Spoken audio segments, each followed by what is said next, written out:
pagi dan selamat hari Sabat. Terima kasih karena terus bersama Pamasi Media Puhus pada Sabat ke-13 ini dalam kebaktian kedua kita.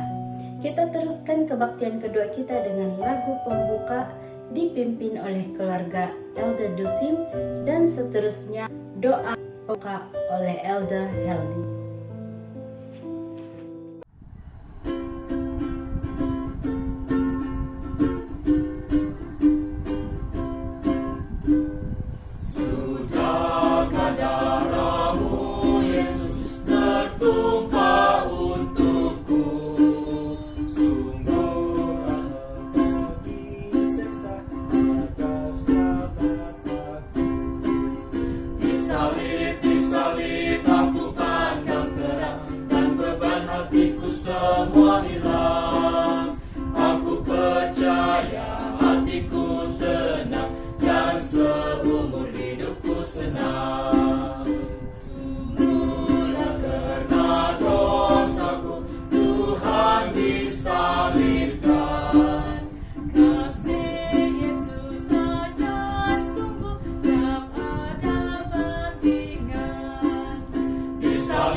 Baiklah, mari kita berdoa. Maha besar Bapa di sorga, pada pagi ini kami bersyukur dan terima kasih karena ada kesempatan sekali lagi menikmati berkat Tuhan pada hari Sabat. Berkati setiap umat Tuhan yang turut berserta di dalam kebaktian melalui Maya pada pagi ini ya Tuhan. Berkati hamba Tuhan, Pastor Wilburn Gondoles yang akan membawa firman Tuhan, memberikan kami sentapan rohani. Biarlah apa yang kami dengar itu Tuhan akan menjadi kekuatan keimanan kami. Berikan kami hikmat, pengertian daripada sorga, agar apa yang kami dengar, kami memahaminya dan kami dapat aplikasikan di dalam kehidupan kami masing-masing. Berkati setiap anak-anak Tuhan yang turut berserta pada pagi ini ya Tuhan. Dan sertai kami sepanjang kebaktian ini, sehingga berjalan seperti mana kehendak Bapa di sorga. Ampuni dosa dan kesalahan kami Tuhan, agar kami layak di hadirat-Mu. Di dalam nama Yesus kami berdoa. Amin. Pada saat ini kita akan mendengar bacaan persembahan dan persepuluhan oleh Adi Nelviani Yasli. Shalom dan happy Sabat kepada kita semua. Sabat ini saya akan membacakan bacaan persembahan dan persepuluhan. Tajuk bacaan dan persepuluhan kita sabat ini ialah saat William Spicer menempatkan Tuhan yang terutama. William Spicer menempatkan Tuhan yang terutama saat dia berkeliling dunia dan menempatkan DNA misi Advent. Apa yang bisa kita pelajari darinya sekarang yang akan membantu kita menempatkan Tuhan yang terutama dalam hidup kita? Spicer yang baru berusia 22 tahun ketika dia berlayar ke Inggris untuk membangun pekerjaan gereja di sana. Dia kemudian kembali ke Amerika Serikat untuk melayani General Conference sebagai sekretaris misi luar negeri, di mana dia secara aktif melakukan berbagai ekspansif seperti mengamankan tanah di Zimbabwe, di mana Universitas Solusi beroperasi saat ini. Pastor Spicer kemudian pergi ke India pada tahun 1898, di mana dia adalah salah satu dari 3 pendeta Advent yang ditahbiskan di seluruh Asia Selatan. Dia mendirikan majalah Advent di sana dan mendirikan fondasi yang baik untuk pertumbuhan gereja. Kembali ke Amerika Serikat pada tahun 1902, Spicer menjadi Sekretaris General Conference. Salah satu tanggung jawab utama dari sekretaris adalah mengirimkan misionaris ke luar negeri, yang dilakukan Spicer selama 20 tahun. Ini adalah tugas yang sulit karena logistik dari pengiriman dan pemulangan keluarga setiap benua. Spicer menciptakan infrastruktur yang memungkinkan gereja Masih Advent hari ke-7 berkembang. Allah kemudian memanggil ketua Spicer untuk menjadi Presiden General Conference selama 8 tahun berikutnya. Spicer selalu menempatkan Tuhan yang terutama, terlepas dari kesulitan dan ketidaknyamanan yang terkait dengan perjalanan global pada abad ke-20. Ia melakukan perjalanan internasional hampir setiap tahun dalam pelayanannya. Terkadang menempatkan Tuhan yang terutama melibatkan pengorbanan besar yang kita lakukan dalam satu saat. William Spicer menunjukkan melalui pelayanannya sebagai kehidupan yang didedikasi untuk menempatkan Tuhan yang terutama dalam segala hal, memiliki dampak yang luar biasa di dunia. Gereja Masihi Advent hari ke-7 masih mengirimkan dan mendukung ratusan keluarga misionaris yang membawa pekabaran Advent ke setiap suku, bahasa, dan kelompok orang. Spicer menciptakan infrastruktur ini untuk misi, tetapi Anda dan saya dapat mempertahankannya melalui persepuluhan dan persembahan kita. Sungguh sesuatu kehormatan untuk menempatkan Tuhan yang terutama dalam hal yang kita lakukan. William Spicer menempatkan Tuhan yang terutama tahun demi tahun sepanjang hidupnya. Ketangguhannya menginspirasi kita hari ini.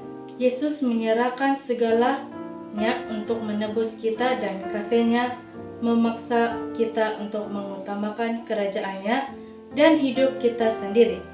Saat Dia akan mengumpulkan persepuluhan dan persembahan, kita ditantang untuk menempatkan Tuhan yang terutama.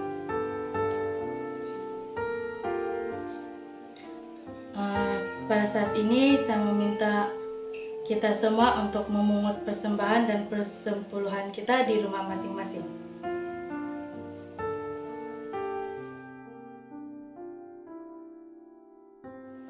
Mari kita lipat tangan dan tunduk kepala, saya pimpin kita dalam doa.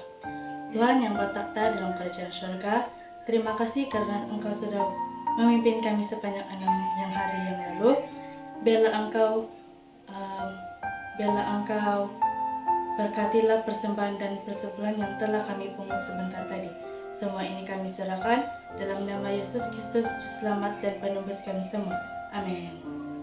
Pada Sabat ke-13 ini kita akan mendengar lagu istimewa yang akan disampaikan oleh Cigu Junior dari Gereja Bundu Tohuri.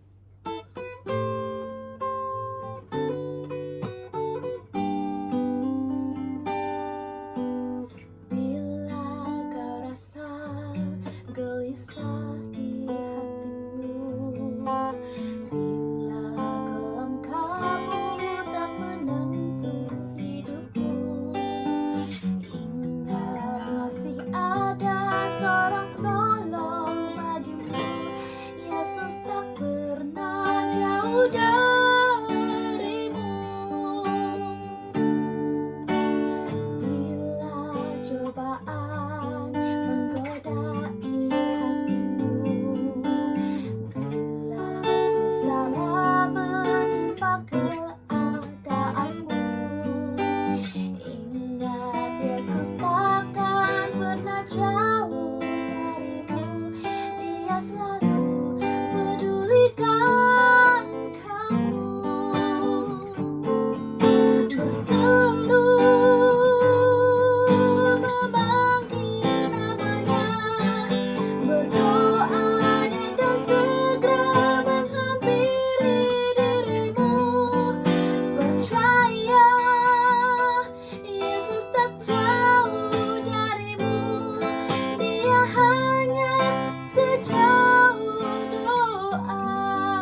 menimpa keadaanmu. Ingat, Yesus takkan pernah jauh darimu. Dia selalu pedulikan kamu. Berseru memanggil namanya, berdoa dia akan segera menghampiri dirimu. Percaya, Yesus tak jauh darimu. Dia hanya sejauh doa. Berseru memanggil namanya, berdoa dia akan segera menghampiri dirimu. Percaya, Yesus tak jauh darimu. Dia hanya sejauh doa. Dia hanya sejauh doa.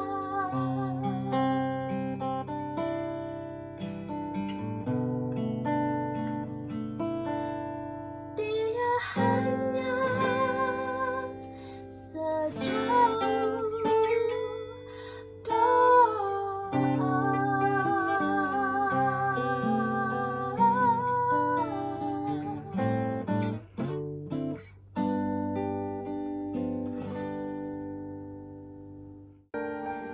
Pada sabat ke-13 yang istimewa ini, kita bersyukur karena kita dapat menyantap makanan rohani yang akan disampaikan oleh Pastor Wilbon.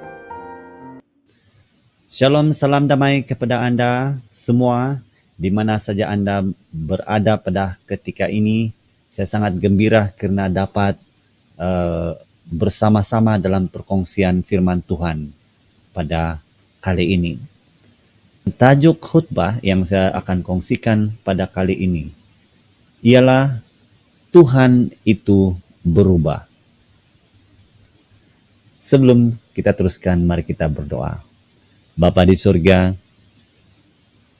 kiranya segala apa yang diucapkan berkenan di hadapan Tuhan.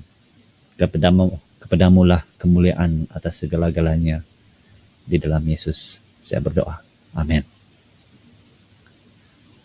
Pernahkah kita terfikir bahwa Tuhan itu boleh berubah?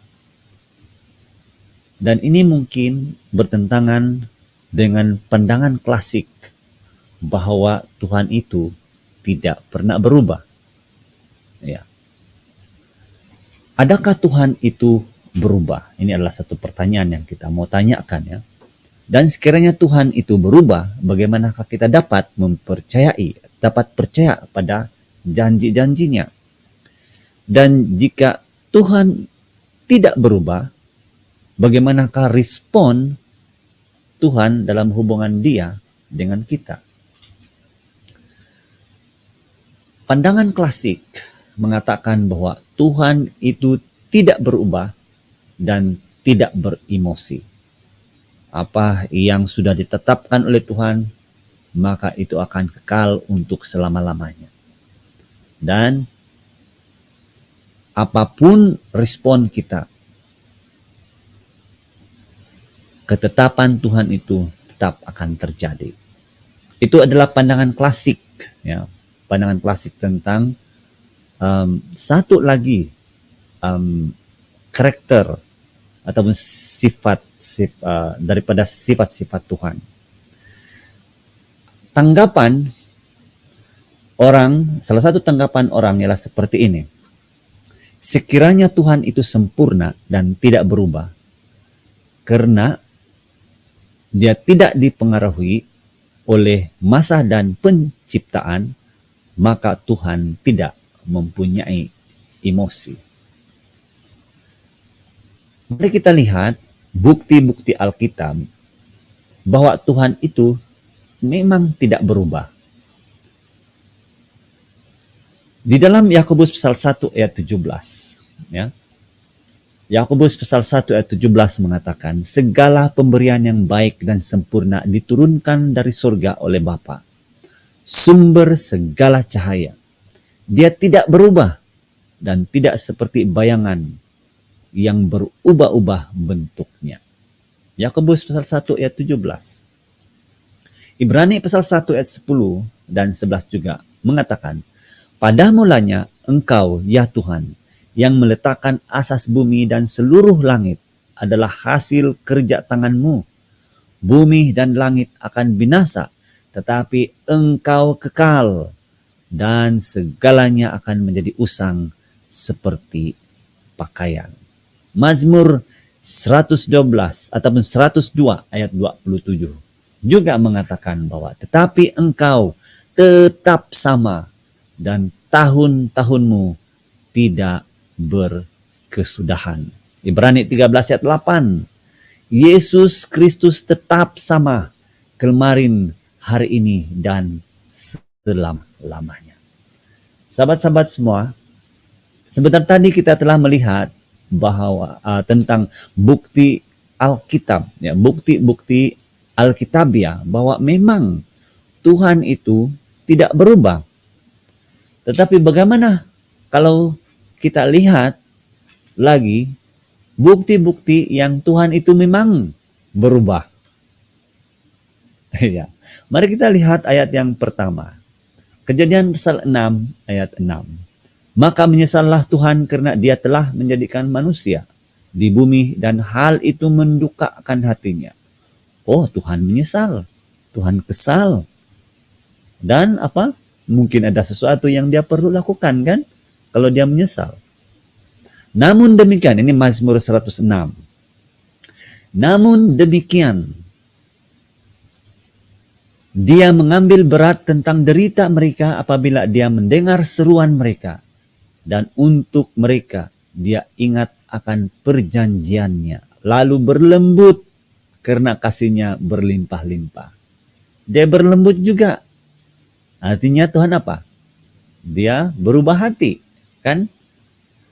Kalau kita lihat satu lagi ayat yang terdapat dalam Yeremia 31 ayat 31.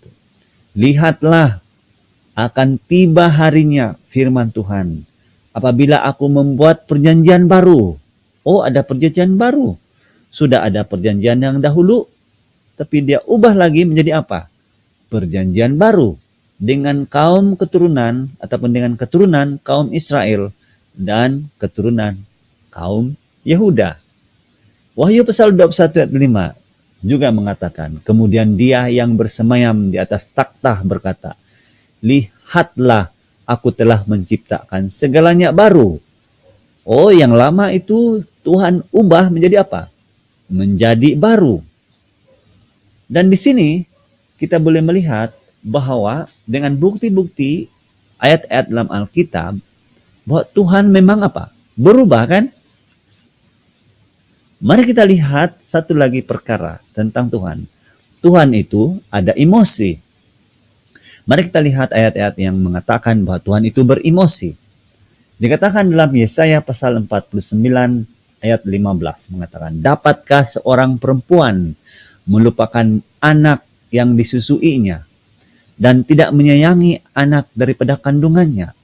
Ya, dia mungkin akan lupa, tetapi aku tidak akan melupakan engkau. Nah, ini satu perkara yang juga ada pada Tuhan, ya. Dia mempunyai satu perasaan yang mana Dia tidak akan apa? Dia tidak akan melupakan umatnya. Mazmur 103 ayat 13 mengatakan, sebagaimana Bapa mengasihani anak-anak, demikianlah Tuhan mengasihani orang yang takut kepadanya. Ya, jadi Dia mengasihani, Dia ada emosi, Dia kasihan, ya, Dia mengasihani orang-orang yang takut kepada Tuhan. Baik. Jadi macam mana sahabat-sahabat semua? Ada satu lagi perkara yang saya mau kongsikan kepada Anda. Tuhan itu bertindak balas. Oh, macam mana kita boleh lihat ataupun di manakah dalam ayat-ayat dalam Alkitab yang mengatakan bahwa Tuhan itu ada respon, ada tindak balas. Hakim-Hakim pasal 10 ayat 16 mengatakan, lalu mereka menyingkirkan semua tuhan asing dari tengah-tengah mereka. Lantas mereka beribadat kepada Tuhan. Oleh itu, Tuhan pun terharu. Oh, dia ada tindak balas ya. Tuhan pun terharu melihat kesusahan yang dialami oleh Israel. Terharu, ini juga adalah bukti bahwa Tuhan itu ada emosi. Jadi kalau kita lihat di sini, ayat-ayat yang kita sudah bacakan tadi, terdapat satu percenggahan ya, tetapi sebenarnya itu adalah sebuah paradoks, ya, seolah-olah satu pertentangan, perkara yang bertentangan di antara satu sama lain. Dikatakan bahwa Tuhan tidak berubah, dan Tuhan itu berubah dan beremosi. Macam mana kita jelaskan itu?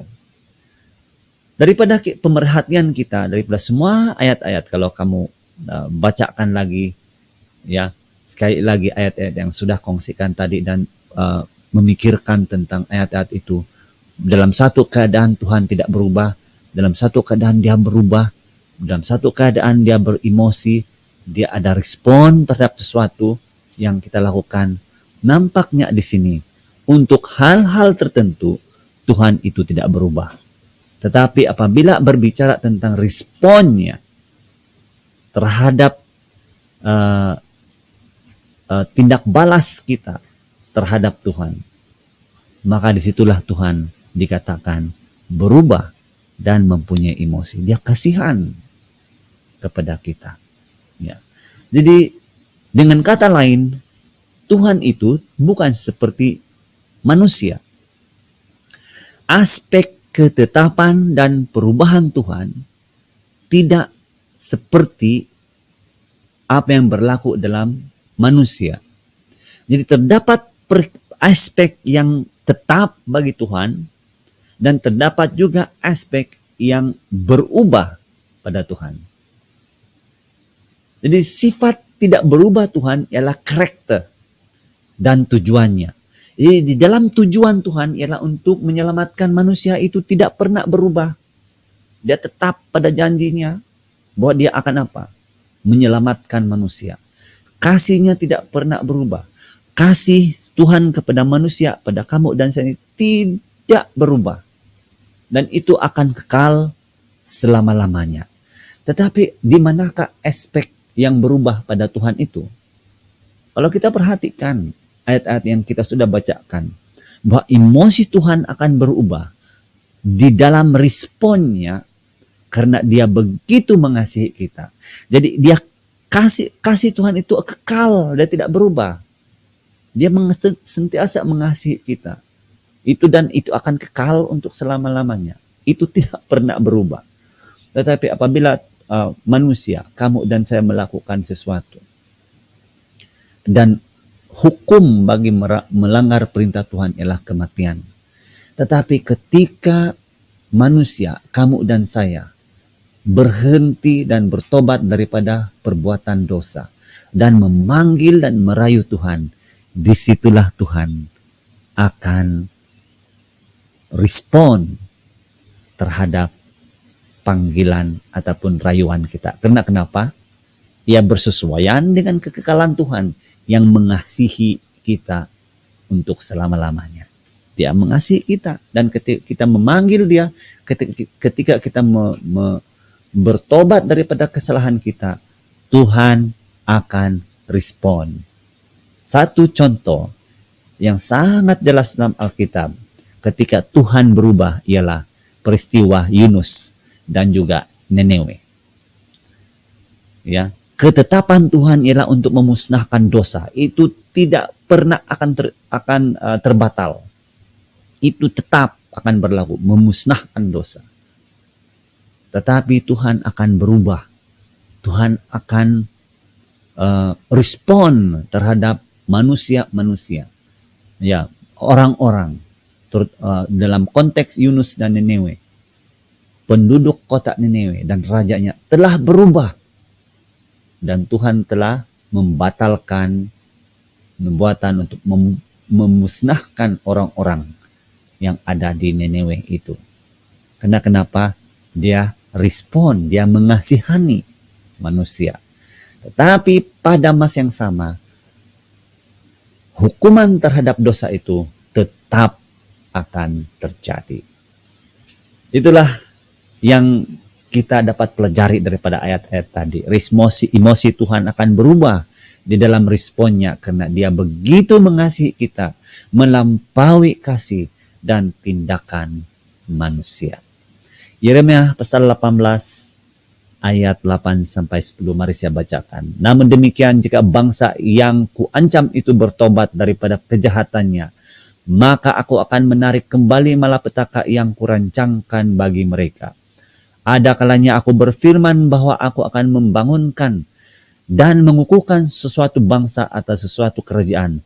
Namun demikian, jika mereka melakukan hal yang jahat di sisiku dan tidak mematuhiku, maka aku akan menarik kembali kebaikan yang kujanjikan kepada mereka. Sahabat-sahabat semua, ini adalah karakter Tuhan. Pada kali ini kita telah mempelajari lagi satu karakter Tuhan. Bapa dinyatakan di dalam Kristus, berbeza dari apa yang ditunjukkan oleh setan. Misinya di bumi ini ialah untuk menempatkan manusia di tempat yang benar melalui pernyataannya, melalui wahyunya kepada kita. Oleh itu, semoga Tuhan memberkati kita semua. Perkongsian firman Tuhan pada kali ini dapat memberikan dorongan bagi kita. Baik kita yang mau kembali kepada Tuhan, berhenti daripada perbuatan-perbuatan yang bertentangan dengan ketetapan Tuhan. Tuhan itu akan respon kepada rayuan dan juga pertobatan kita. Tuhan memberkati dan selamat hari Sabat dan semoga kita semua aman damai sepanjang hari ini di dalam Yesus Kristus. Pada saat ini kita akan mendengarkan lagu istimewa yang akan disampaikan oleh keluarga Pastor Wilbon.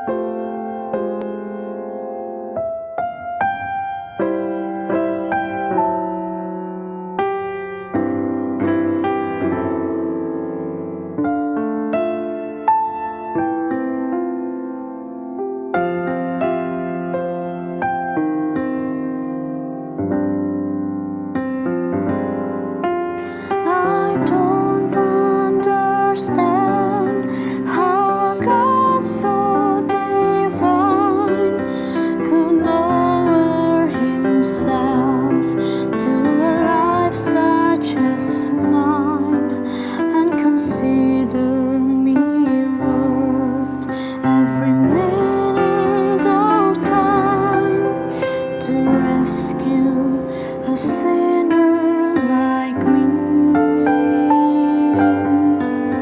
When I think of my Savior alone at the cross, I know without Him that my life would be lost if He had not been willing to suffer the cost to rescue a sinner like me.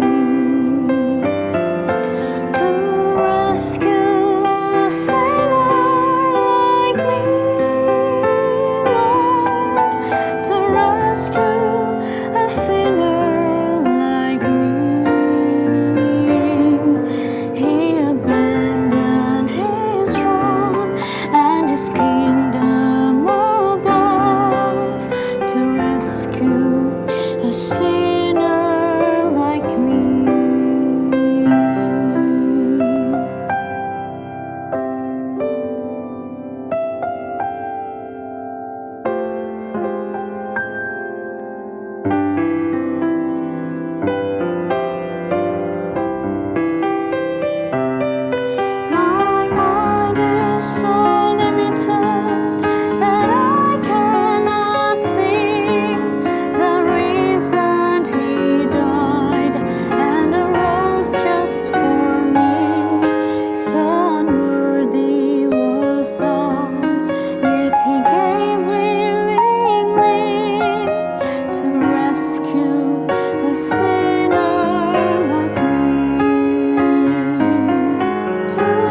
rescue a sinner like me, Lord, to rescue a sinner like me.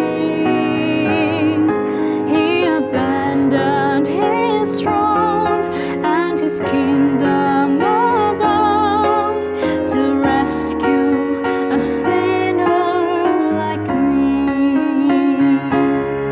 To rescue a sinner as worthless as I, yet he gave me a reason to sing. It's so hard to believe, but it happened to me. Hallelujah to Jesus, my King, my King.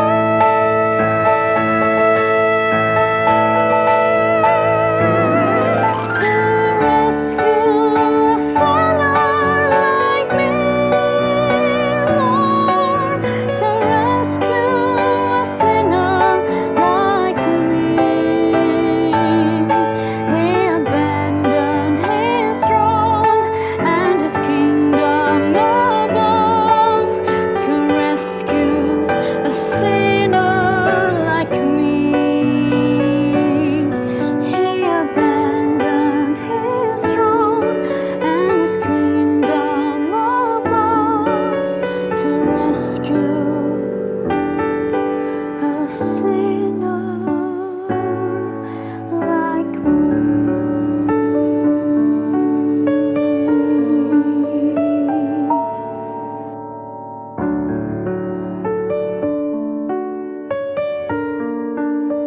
A sinner like me.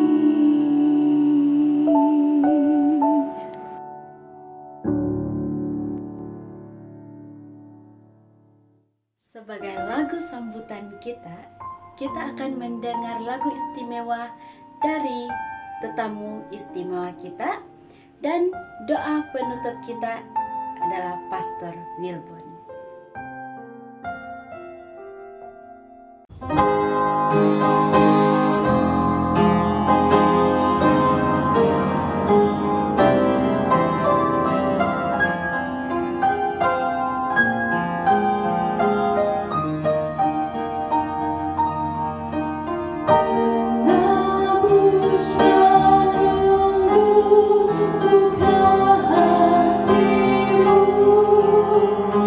Mengapa engkau tahan?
Mari kita berdoa. Terima kasih Tuhan karena Engkau bersama-sama dengan kami sepanjang kebaktian hari ini. Engkau telah mengajar banyak perkara tentang Engkau dan bagaimana Tuhan mahu sentiasa berada bersama-sama dengan kami dalam setiap perkara. Engkau mendengar, Engkau respon, dan Engkau menjawab doa-doa kami. Semoga kedamaian dan kebahagiaan menyertai semua kita sepanjang hari ini. Di dalam Yesus Kristus saya berdoa. Amin.